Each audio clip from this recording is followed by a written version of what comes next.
In the autumn of 1961, in an office in Mayfair, two film producers were preparing to make the most consequential casting decision in the history of British cinema. Albert Broccoli and Harry Saltzman held the film rights to a series of spy novels written by a former naval intelligence officer named Ian Fleming. The first film would be called Dr. No. The character at its center would be called James Bond.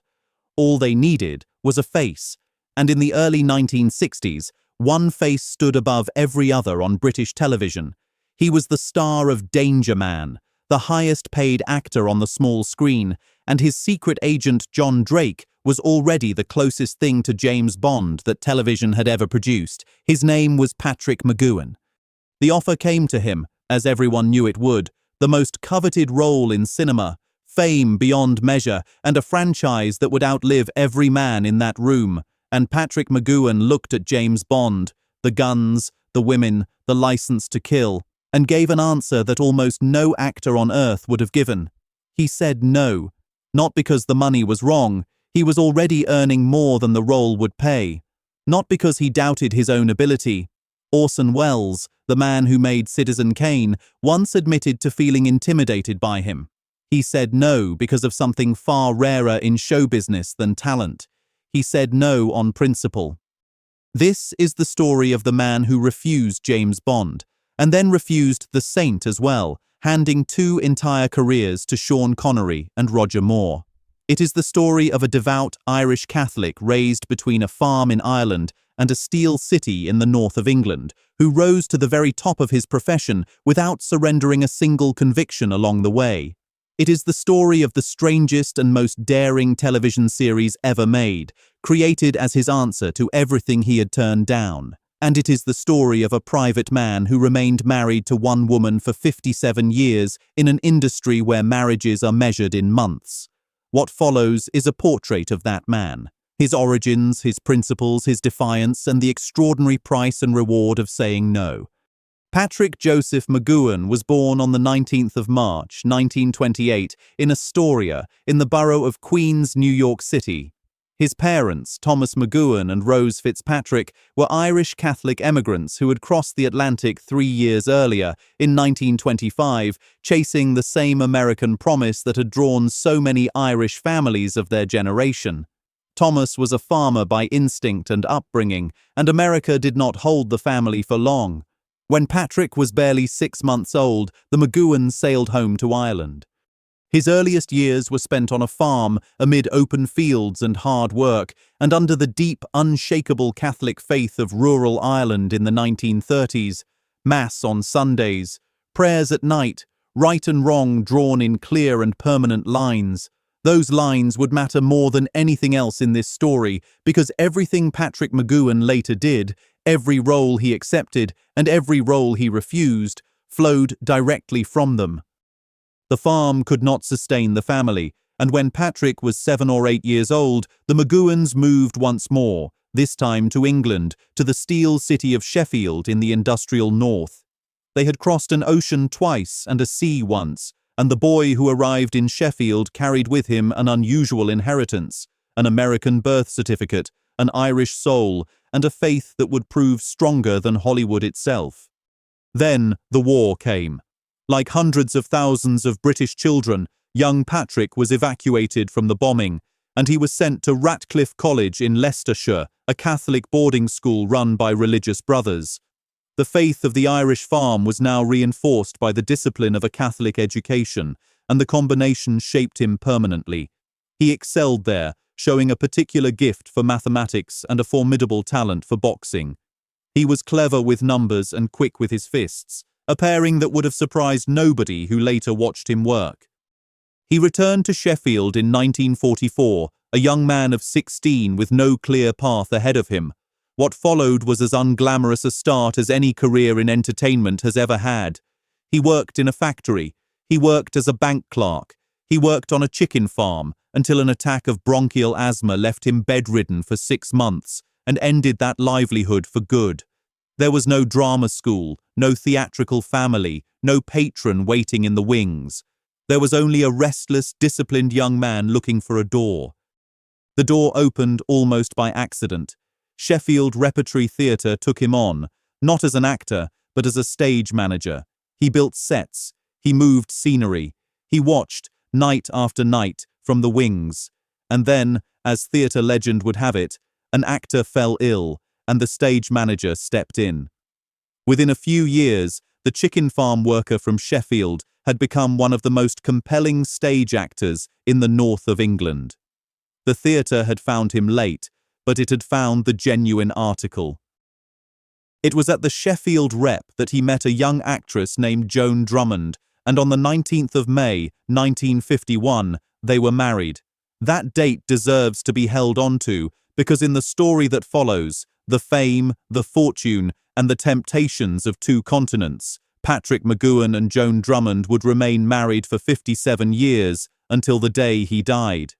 3 daughters followed, Catherine, who became an actress herself, then Anne, and Frances. In an industry that devours marriages, there would never be a scandal attached to his name, not one. The principals, as the world would discover, were not an act. By the mid-1950s, London had noticed the intense young actor from Sheffield, and so had the most famous director on earth. In 1955, Orson Welles was staging his theatrical production of Moby Dick on the London stage, and he needed an actor with the presence to stand opposite him, which was no small requirement. He chose McGoohan, and Welles, the boy genius of Citizen Kane, a man not celebrated for his humility, later made a remarkable admission. He said that he had felt intimidated by Patrick McGoohan's ability. The man who had stared down the Hollywood studio system at 25 years old felt the heat coming off a repertory actor from Sheffield. Film roles followed, and so did acclaim. In 1959, he won the British Academy's Television Award as the year's Best Actor. He was 31 years old, disciplined, devout, happily married, and quite possibly the most respected television actor in the country. He was about to become the most famous one as well. In 1960, the television producer Ralph Smart offered McGoohan the lead in a new espionage series. The character was John Drake, a security agent working in the shadows of the Cold War, solving the problems that governments could not admit existed. The series was called Danger Man. McGoohan said yes, but the yes came with conditions, and the conditions tell you everything about the man. The first condition was that John Drake would not live by the gun. He would survive on intelligence, improvisation, and his fists, and violence would be a last resort, never a pleasure. The second condition was that John Drake would not seduce his way through the series. There would be no conquests, no trail of discarded women, no romance manufactured for the cameras. Drake would treat women as human beings rather than trophies. Television executives argued with him, and the argument was simple. This was a spy series, and spies had guns and girls. That was the formula. McGoohan did not move. No guns, no girls. Take it or leave it. They took it, and the extraordinary thing is that Danger Man became a hit anyway. It turned out that audiences did not need the formula. They needed a hero they could believe in, and McGoohan's John Drake, clever, moral, and quietly dangerous, was exactly that. The series ran from 1960 to 1962, then returned in an expanded format in 1964, with regular production continuing until 1966, and 2 final color episodes broadcast later in the decade. In America, it was retitled Secret Agent, and it made him a star on both sides of the Atlantic. By the middle of the decade, Patrick McGoohan was the highest-paid actor on British television. Let that settle for a moment. The Irish Catholic boy from the Sheffield chicken farm was now the single most valuable performer on British screens. He had reached the summit of his profession entirely on his own terms, without compromising a single principle. And it was precisely at this moment, at the absolute peak of his power, that the biggest offer in the history of entertainment arrived at his door. The offer was everything an actor is supposed to dream of. James Bond, the lead in Dr. No, the launch of what its producers hoped would become a continuing series of films with international stardom attached. Patrick McGoohan read the material, and he looked at James Bond, the character, the lifestyle, and the philosophy underneath it all. He saw a man who killed casually and enjoyed it.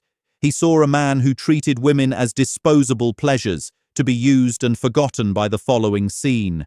He saw, in short, everything he had spent his entire career refusing to portray. And he saw one thing more. He saw the children who would be watching. His answer became one of the most remarkable statements ever made by an actor at the height of his fame. There was, in his judgment, too much emphasis on sex and violence. Such material, he warned, has an insidious and powerful influence on children, and he asked a question that has echoed down the decades since. Would you like your son to grow up like James Bond?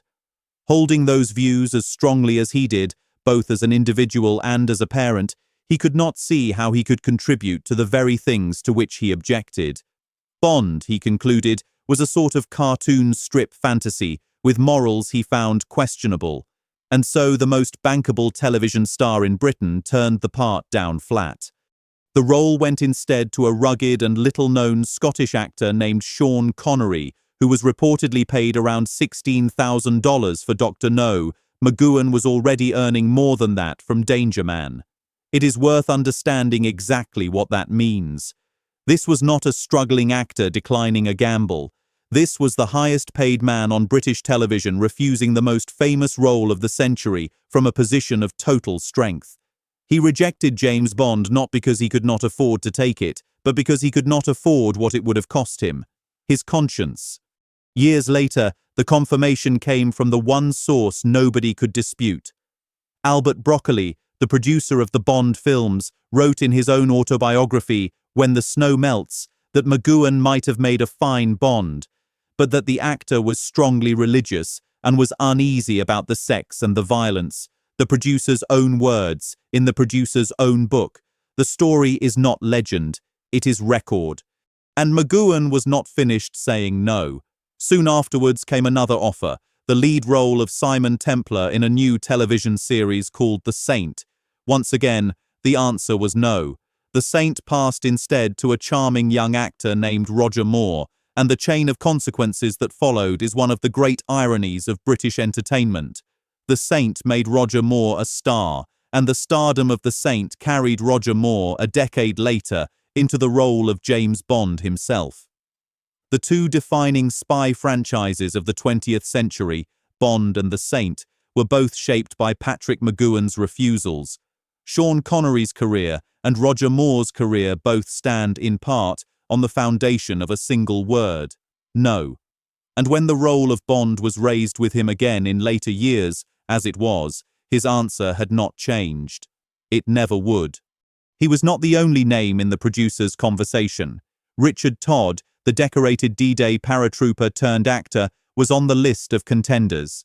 So was David Niven, Ian Fleming's personal favourite, who would eventually wear the tuxedo only in the 1967 spoof of Casino Royale. But no refusal echoed like McGoohan's, because no other actor refused from the very top, and because no other actor would answer James Bond the way McGoohan was about to, not with words, but with a television series unlike anything ever made.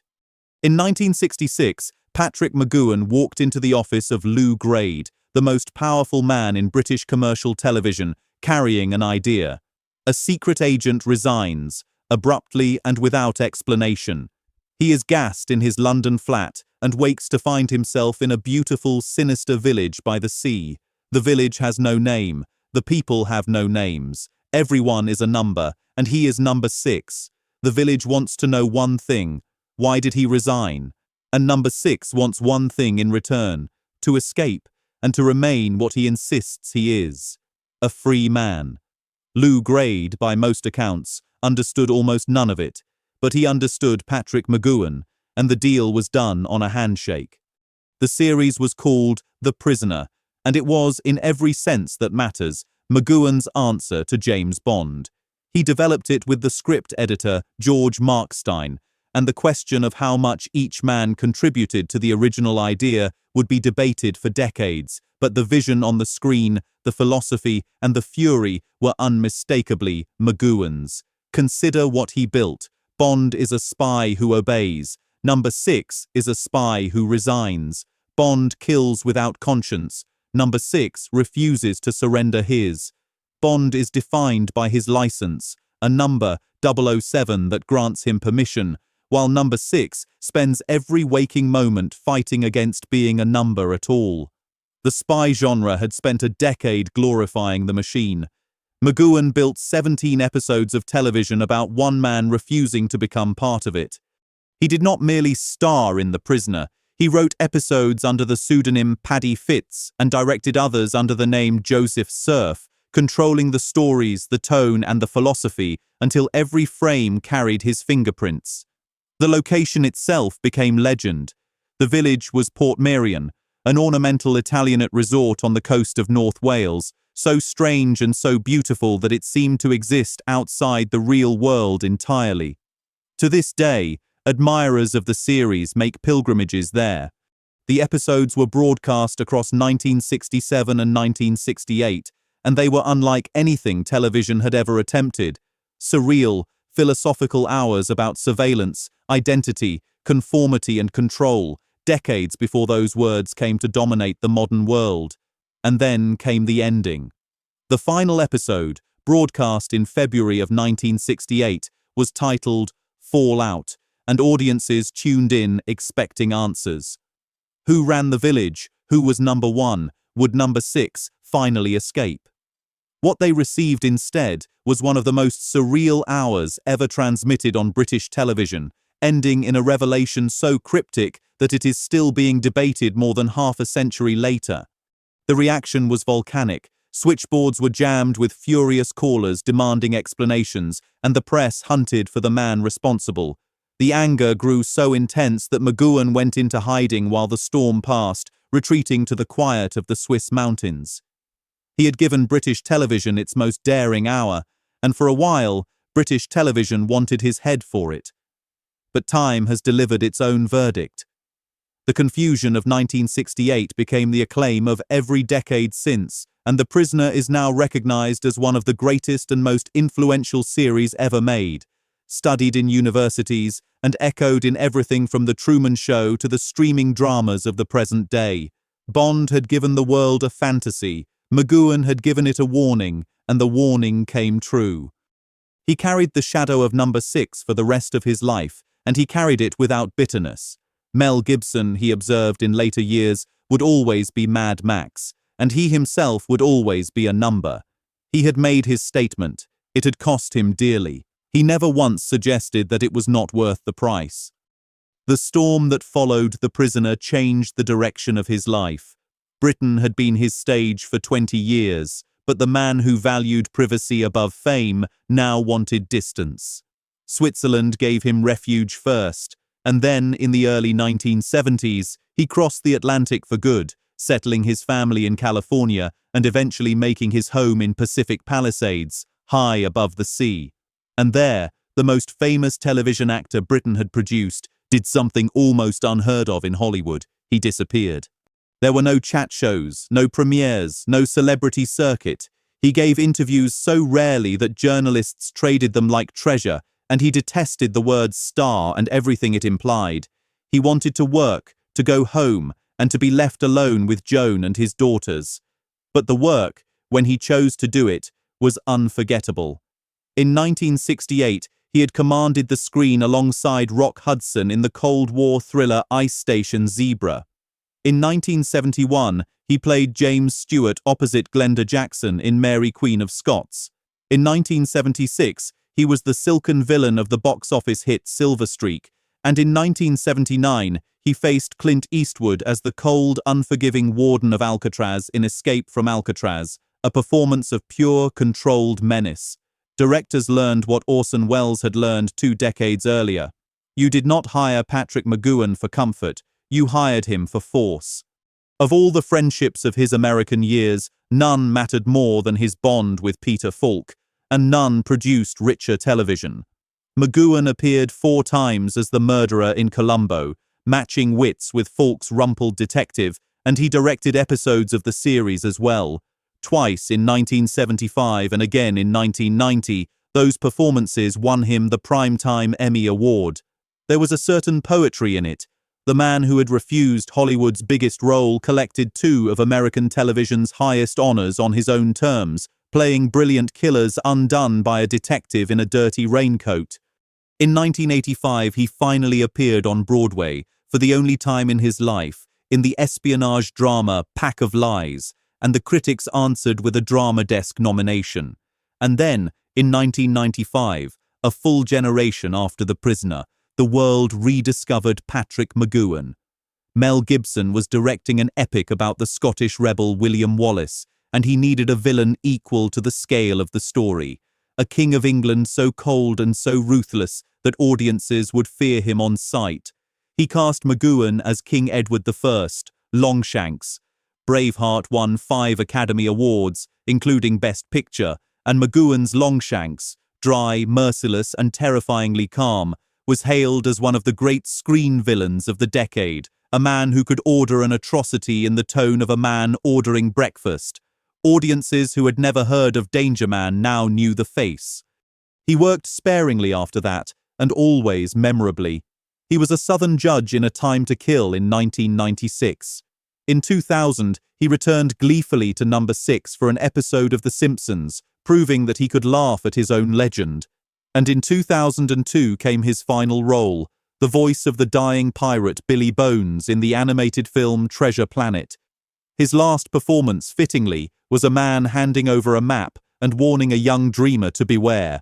Away from the screen, McGoohan's life was defined by the same constancy that shaped his career. While Hollywood churned through marriages and scandals in the hills below, he and Joan simply endured, decade after decade, in a partnership that ultimately spanned 57 years. Their 3 daughters gave them 5 grandchildren, and in 2008, at the age of 80, Patrick McGoohan became a great-grandfather. The previous year, in 2007, the first full biography of his life had been published, and its title asked the question that had followed him for 40 years. Danger Man or prisoner? The truth, of course, was that he had always been both, and neither. He had spent his whole life refusing to be defined by anyone else's label. Patrick McGoohan died on the 13th of January 2009 in Santa Monica, California, after a short illness. He was 80 years old.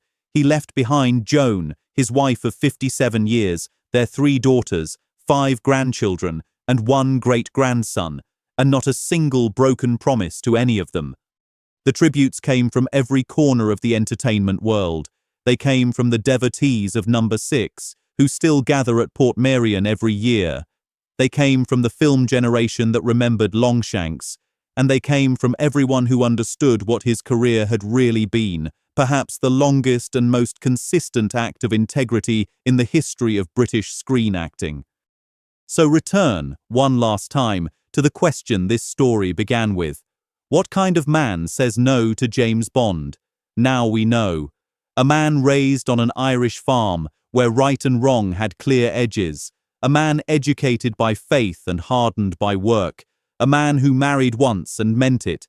A man who demanded that even his fictional characters live by a code, and who walked away from the most famous role on earth rather than break it. Did he ever regret it? He did not. Not in 1962 when Sean Connery put on the tuxedo. Not in the following decade when Roger Moore inherited it. Not in all the years after, as the franchise he refused grew into the most valuable in cinema. He had never wanted what Bond was offering, because he already possessed the one thing the village could not take and Hollywood could not buy.